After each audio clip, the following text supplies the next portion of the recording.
Tuan-tuan dan puan-puan, terdapat satu kisah yang sungguh menakjubkan yang ingin saya kongsi. Betulkah kita perlu pulang ke Ukraine? Inilah ayat yang diluahkan oleh seorang siswazah perubatan yang jelita dari Universiti Kiev dengan air mata berlinangan kepada saya. Sekumpulan pelajar perubatan Ukraine yang cemerlang setelah selesai persidangan saintifik perubatan di Seoul dalam perjalanan pulang ke negara mereka dengan penerbangan terus. Tetapi ketika pesawat mereka sedang terbang di ruang udara Selat Melaka, salah satu enjin mengalami kerosakan serius, memaksa pendaratan cemas di lapangan terbang antarabangsa Kuala Lumpur, lapangan terbang terdekat. Tahukah anda, pelajar perubatan Ukraine ini, yang hampir sepanjang hidup mereka tidak pernah mengenali Malaysia, hanya 5 hari selepas pendaratan cemas yang kebetulan itu, mereka semua mengumumkan penolakan untuk pulang ke negara asal. Ketertiban yang mereka saksikan di bumi Malaysia, keajaiban yang mereka alami di hospital, dan yang paling penting, kerinduan mereka terhadap masyarakat yang aman dan bebas perang. Rumah kami di sini. Saya rasa Malaysia adalah rumah sebenar kami, bukan Ukraine. Kata-kata para siswazah perubatan ini menggemparkan kerajaan Ukraine dan menjadi topik perdebatan di seluruh dunia. Apa yang mereka lihat di Malaysia? Mengapa orang yang dibesarkan dalam ketakutan perang memanggil Malaysia sebagai tanah air kedua mereka? Nama saya Khairul. Sepanjang 2 tahun yang lalu, saya telah ditugaskan oleh Kementerian Kesihatan Malaysia untuk menjadi penyelaras program pertukaran perubatan antara Ukraine dan Malaysia. Saya lulus dalam kerjasama perubatan antarabangsa dari Universiti Malaya. Oleh kerana saya boleh berbahasa Rusia dan Ukraine, saya sentiasa membantu pelajar perubatan Ukraine yang datang melawat Malaysia. Namun, peristiwa yang berlaku pada bulan November tahun lalu telah mengubah perspektif hidup saya sepenuhnya. Petang itu, saya menerima notis kecemasan di Klia. Pesawat yang membawa pelajar perubatan dari Seoul yang menuju ke Kiev terpaksa mendarat cemas kerana kerosakan enjin. Di dalam pesawat, terdapat 16 siswazah perubatan wanita terpilih dari Universiti Kiev, Universiti Kebangsaan Kharkiv, dan Universiti Dnipro. Ketua kumpulan ialah Anastasia, 22 tahun, siswazah tahun akhir dari Universiti Kiev. Beliau adalah seorang yang jenius yang pernah menerbitkan kajian dalam jurnal perubatan bertaraf dunia. Selain itu, terdapat Katya, 21 tahun, dari Kharkiv, dan Oksana, 20 tahun, dari Dnipro. Mereka semua adalah masa depan bidang perubatan Ukraine. Mereka baru selesai membentangkan laporan mengenai keruntuhan sistem kesihatan awam di tengah perang di Korea Selatan dan akan kembali untuk latihan di hospital pada keesokan harinya. Tetapi takdir membawa mereka ke Malaysia, sebuah negara yang tidak pernah mereka jangka. Apabila bunyi penggera enjin bergema di udara Malaysia, Kapten mengumumkan pendaratan cemas. Semua pelajar berada dalam kebimbangan yang amat sangat. Anastasia kemudian memberitahu saya, pada saat itu, kami sudah bersedia untuk mati. Kami yang terselamat dari perang dan baru mendapat peluang untuk belajar di dunia luar, adakah kami akan berakhir kerana kemalangan pesawat? Namun, pendaratan cemas di Klia berjalan dengan lancar secara menakjubkan. Panduan yang tepat dari Menara Kawalan Udara, pasukan penyelamat yang bersedia, dan tindak balas pantas selepas pendaratan. Segalanya berjalan di bawah kerjasama yang mengagumkan. Apabila mereka berjalan turun dari pesawat memasuki bangunan, ketegangan mula bertukar menjadi kehairanan. Walaupun dalam situasi kecemasan larut malam, semua kemudahan di Malaysia masih beroperasi dengan sempurna. Perkara pertama yang mengejutkan mereka ialah cara pengendalian kaki tangan lapangan terbang. Walaupun insiden yang tidak dijangka, kaki tangan tidak kelihatan kelam kabut. Mereka tersusun dengan sangat baik, dan seorang penterjemah yang boleh berbahasa Ukraine tiba dalam masa 10 minit untuk menjelaskan situasi dengan sopan, segera meredakan kebimbangan pelajar. Katya berkata dengan terkejut, "Di lapangan terbang Kiev, tindak balas pelbagai bahasa sepantas ini adalah mustahil." Pemeriksaan imigresen juga diberikan kelonggaran istimewa. Prosedur yang biasanya mengambil masa berjam-jam selesai dalam masa 30 menit. Bagasi kesemua 16 orang itu juga dihantar dengan lengkap. Oksana berasa sangat kagum, walaupun di lapangan terbang Eropah, saya tidak pernah melihat pengurusan secekap ini. Perkara yang paling mengagumkan ialah budi bahasa kaki tangan Malaysia. Mereka menyediakan kuih-muih dan minuman ringan secara percuma kepada pelajar yang letih akibat perjalanan dan tekanan, malah membantu menempah hotel dan menyelaras penerbangan untuk hari berikutnya dengan penuh semangat. Anastasia berkata sambil menangis. Di Ukraine semasa perang, penjagaan kemanusiaan seperti ini terasa seperti mimpi. Di dalam bas yang membawa mereka menuju ke hotel di tengah Kuala Lumpur larut malam, para pelajar terpesona dengan pemandangan di luar tingkap. Walaupun pada pukul 2 pagi, jalan raya masih terang. Jalan-jalan disusun dengan baik. Di Kiev, perang menyebabkan perintah berkurung, semua jalan diselubungi kegelapan. Perbezaan ini sangat ketara. Kedai serbaneka yang dibuka 24 jam mengejutkan mereka. Pemandangan seorang pekerja wanita yang kecil bekerja sendirian di kedai yang terang dan bersih pada larut malam adalah kedamaian yang tidak nyata bagi mereka yang telah melalui perang. Apabila tiba di hotel di kawasan Segitiga Emas, kekaguman terhadap Malaysia semakin mendalam. Kaki tangan hotel memahami situasi perang di Ukraine, lalu menyambut mereka dengan paling mesra.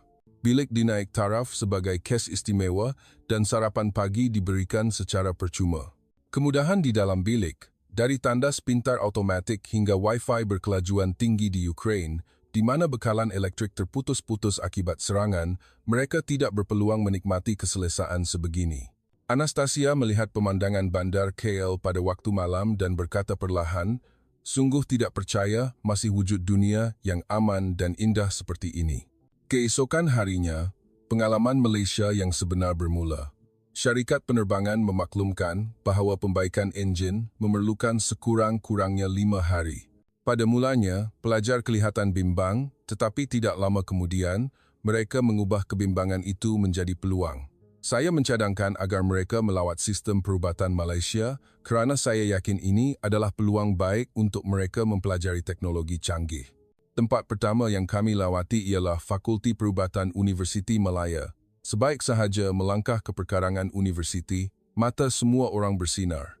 Kampus yang luas dan indah, kemudahan penyelidikan yang canggih, dan yang paling penting, persekitaran yang aman membolehkan pelajar fokus sepenuhnya pada pelajaran. Perpustakaan yang dibuka 24 jam menyentuh hati semua.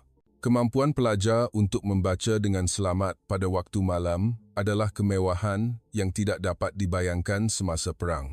Semasa melawat makmal penyelidikan, peralatan perubatan yang moden dan dana penyelidikan yang besar membuat mereka terkejut. Anastasia menitiskan air mata apabila melihat mesin MRI model terkini. Di Ukraine, peralatan seperti ini, jika tidak dipindahkan, telah dimusnahkan oleh bom. Di sinilah tempat yang boleh dipanggil penyelidikan untuk menyelamatkan nyawa sebenar. Perbincangan dengan para doktor pensyarah Malaysia juga sangat mengagumkan. Profesor menjelaskan sistem sokongan khas untuk pelajar Ukraine, termasuk beasiswa untuk mengimbangi peluang yang hilang akibat perang, pengecualian yuran pengajian, beasiswa sara hidup, dan penjagaan keselamatan keluarga. Katia berkata kepada Profesor bedah vaskular sambil menangis, jika saya boleh belajar dalam persekitaran seperti ini, saya pasti akan menjadi pakar bedah jantung bertaraf dunia untuk kembali membantu orang yang cedera dalam perang di tanah air saya. Hari kedua, kami mencuba perkhidmatan MRT, LRT. Saya mahu pelajar merasai kehidupan harian rakyat Malaysia. Saiz dan kerumitan stesen KL Sentral, Masjid Jamek sedikit mengelirukan mereka, tetapi mereka memuji kejelasan papan tanda bahasa Inggeris. Pemandangan di platform sangat menarik perhatian pelajar. Walaupun pada waktu puncak pagi, orang ramai sangat teratur. Semua orang beratur secara semula jadi di belakang garisan kuning. Katia berkata, di Kiev, walaupun di hadapan stesen kereta api, saya tidak pernah melihat pemandangan yang begitu teratur. Apabila LRT tiba, pemandangan yang lebih mengagumkan berlaku. Orang ramai di platform memberi laluan kepada penumpang di dalam untuk keluar secara automatik. Tiada siapa yang perlu mengajar, tetapi semua orang mematuhi etika. Di dalam gerabak, mereka juga melihat pelajar sekolah menengah segera bangun untuk memberi tempat duduk kepada wanita mengandung. Kelembutan yang semula jadi itu menggetarkan hati pelajar. Oksana menangis terharu. Di Ukraine, di mana hati orang mula menjadi kebal kerana perang, kami hampir tidak melihat kemurahan hati seperti ini. Keindahan dalam hati orang di negara ini menggegarkan jiwa saya. Apabila tiba di kawasan pavilion, Bukit Bintang, kami berjalan di sepanjang laluan pejalan kaki di mana ribuan orang berjalan berselisihan. Namun, anehnya, di tengah kesesakan, tiada perlanggaran. Semua orang bergerak mengikut aliran semula jadi dengan tenang. Tetapi kemudian, insiden yang tidak dijangka berlaku. Oksana, yang turut belajar linguistik, tiba-tiba rebah pingsan. Persekitaran yang tidak dikenali, jet lag dan kebimbangan tentang keadaan di rumah mungkin telah menyebabkan tekanan yang teruk. Saya segera menghubungi 999. Perkara yang mengejutkan ialah ambulans tiba dalam masa hanya 4 minit. Di Ukraine semasa perang, sistem ambulans lumpuh. Jika dipanggil, tidak tahu sama ada akan sampai. Kepantasan ini membuatkan semua pelajar terdiam. Pegawai penyelamat juga melakukan tugas dengan cemerlang. Mereka memahami bahawa pesakit adalah warga asing. Jadi mereka cuba berkomunikasi dalam bahasa Inggris yang mudah, memeriksa keadaan Oksana dengan cepat, dan memberikan pertolongan cemas dengan betul. Kata-kata lembut untuk menenangkan pesakit juga sangat menyentuh hati. Dia dihantar ke Hospital Kuala Lumpur. Di sini, para siswazah perubatan melihat sendiri sistem bilik kecemasan Malaysia. Pendaftaran dilakukan dengan cepat. Saluran khas dibuka segera untuk warga asing dan penterjemah bahasa Ukraine dan Rusia bersiap sedia dalam masa 15 minit, menghilangkan sepenuhnya kebimbangan halangan bahasa. Doktor mendiagnosisnya sebagai hiperventilasi akibat tekanan, hanya memerlukan rehat yang mencukupi untuk pulih. Kepantasan pemeriksaan juga mengagumkan. Keputusan ujian darah keluar dalam masa 20 menit. Dan keputusan ujian elektrokardiogram ditafsirkan dengan serta-merta. Di Ukraine, ujian seperti ini kadang-kadang perlu menunggu berhari-hari. Mereka sangat kagum dengan kecekapan ini, dan perkara yang paling mengejutkan ialah kos rawatan. Walaupun sebagai warga asing di bilik kecemasan, harga yang dibayar jauh lebih murah daripada yang dijangka, malah hospital memberikan sedikit diskaun atas dasar kemanusiaan. Anastasia berkata dengan penuh kesyukuran, "Sebagai siswazah perubatan, saya fikir sistem kesihatan Malaysia adalah model yang harus dipelajari oleh seluruh dunia. Kehangatan dari semua kaki tangan, dari doktor, jururawat hingga pekerja yang menolak kerusi roda yang menjaga warga asing seperti keluarga, membuat Oksana memberitahu saya selepas pulih, hati saya yang terluka akibat perang telah disembuhkan di hospital ini. Di sini bukan sahaja ada teknologi perubatan, tetapi juga hati kasih sayang sesama manusia." Selepas keluar dari hospital, pandangan pelajar terhadap Malaysia berubah sepenuhnya. Mereka bukan sahaja melihat ini sebagai negara maju, tetapi juga merasai keindahan jiwa rakyatnya. Hari ketiga, kami mengatur program untuk merasai budaya pendidikan Malaysia dengan melawat Universiti Kebangsaan Malaysia dan mempelajari perubatan tradisional di Perdana Botanical Gardens. Di perpustakaan universiti, pelajar kagum dengan suasana pembelajaran ruang yang senyap dan dibuka sehingga lewat malam sumber buku dan jurnal elektronik bertaraf dunia. Di Kiev, perpustakaan universiti sering ditutup kerana amaran serangan udara. Mereka sekali lagi menyedari betapa berharganya persekitaran yang membolehkan mereka menumpukan perhatian pada pelajaran dengan selamat. Pada sebelah petang di Masjid Negara, mereka merasai budaya warisan. Suasana yang tenang dan suci di dalam masjid membuat mereka berasa damai.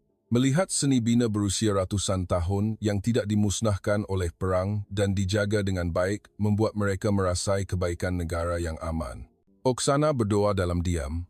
Di Ukraine, banyak gereja dan bangunan bersejarah hilang dalam kebakaran. Melihat keindahan budaya di sini mengajar saya tentang kemuliaan kedamaian.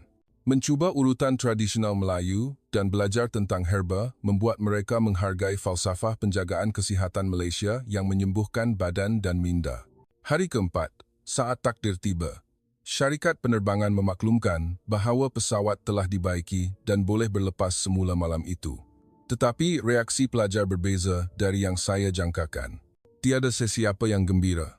Sebaliknya, semua orang kelihatan sangat muram. Kumpulan itu bersiap untuk meninggalkan hotel. Di lobi, tiada senyuman di wajah sesiapa. Anastasia datang kepada saya dengan suara yang bergetar, "Encik Khairul, betulkah kami perlu pulang?"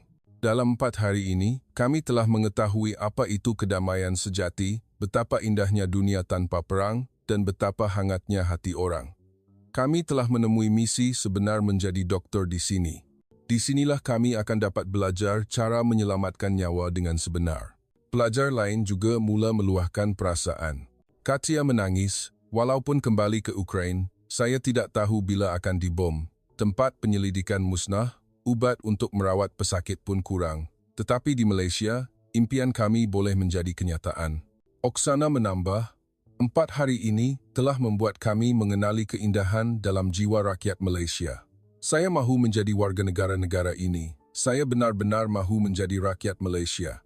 Apabila tiba masanya untuk ke lapangan terbang, kesemua 16 pelajar duduk melingkar, berpegangan tangan, dan mula berbincang. Saya tahu dengan segera bahawa mereka akan membuat keputusan penting yang akan mengubah hidup mereka selamanya. Anastasia bangun sebagai wakil kumpulan. Encik Khairul, kami telah membuat keputusan. Kami memohon untuk tinggal di Malaysia. Kami ingin memohon untuk berpindah secara rasmi ke sini, bukan sebagai pelarian perang, tetapi sebagai orang yang mencintai Malaysia dan ingin menjadi doktor di sini. Saya berasa sangat keliru. Walaupun saya memahami perasaan mereka, isu visa dan prosedur undang-undang sangat rumit. Namun, keazaman mereka tidak goyah. Katya meneruskan, kami akan menghubungi universiti di Kiev untuk meminta cuti belajar dan akan menjelaskan kepada keluarga kami bahawa kami akan memulakan hidup baru di Malaysia. Oksana berkata dengan penuh keazaman, kami akan fasih berbahasa Melayu, lulus peperiksaan perubatan Malaysia dan akan berbakti kepada sistem kesihatan negara ini. Kami akan menggunakan kesakitan yang kami pelajari dari perang untuk merawat pesakit Malaysia dengan sebaik mungkin. Di dalam bas ke lapangan terbang, pelajar berbincang tentang kehidupan baru mereka di Malaysia dengan wajah yang penuh harapan, bukan kebimbangan. Apabila tiba di Kelia, mereka menolak untuk mendaftar masuk. Kaki tangan lapangan terbang dan syarikat penerbangan bingung. Tetapi apabila saya menjelaskan situasi itu, semua orang menunjukkan pemahaman. Saya segera menghubungi Jabatan Imigresen, Kementerian Kesihatan dan pentadbir universiti untuk membincangkan kemungkinan tinggal jangka panjang atas alasan kemanusiaan dan kajian perubatan. Keajaiban berlaku. Beberapa universiti terkemuka, diketuai oleh Universiti Malaya dan Universiti Kebangsaan Malaysia, mengumumkan kesediaan untuk menerima mereka belajar dengan sistem beasiswa khas dengan serta-merta. Saat mereka mendengar berita itu, saya tidak akan pernah melupakan wajah-wajah itu. Ia adalah wajah yang penuh dengan air mata dan senyuman kebahagiaan yang paling murni. Anastasia berlari memeluk saya. Terima kasih banyak, Encik Khairul. Impian kami menjadi kenyataan. Kami akan dapat menjalani hidup sebagai rakyat Malaysia sebenar, bukan? Pagi hari kelima, pelajar memulakan proses permohonan untuk tinggal jangka panjang secara rasmi. Mereka diberikan status pelarian perang seiring dengan visa pelajar perubatan. Kisah ini menarik perhatian seluruh dunia. Berita bahawa sekumpulan pelajar elit Ukraina memohon untuk berpindah beramai-ramai ke Malaysia menjadi tular di Malaysia dan Ukraina.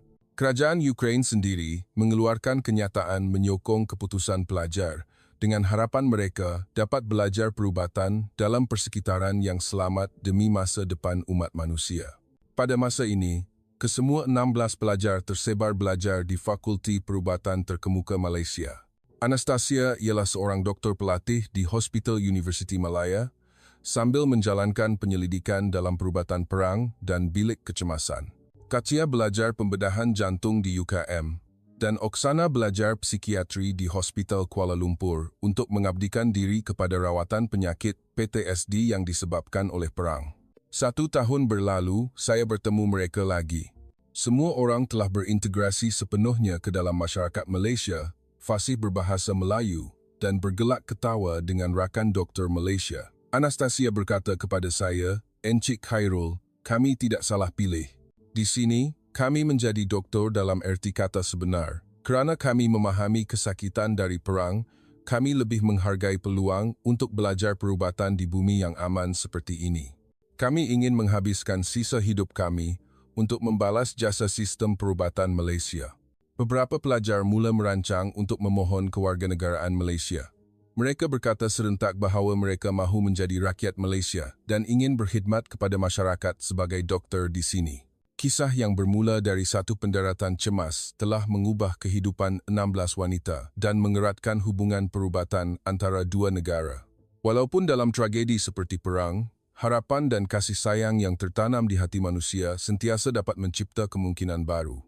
Hari ini, jika kisah ini membuat anda merasai kepentingan persahabatan yang merentasi sempadan, saya akan berasa sangat gembira dan berharap anda akan menyedari sekali lagi betapa berharganya dan indahnya untuk dapat hidup dan mendapat akses kepada penjagaan kesihatan di Malaysia yang aman setiap hari.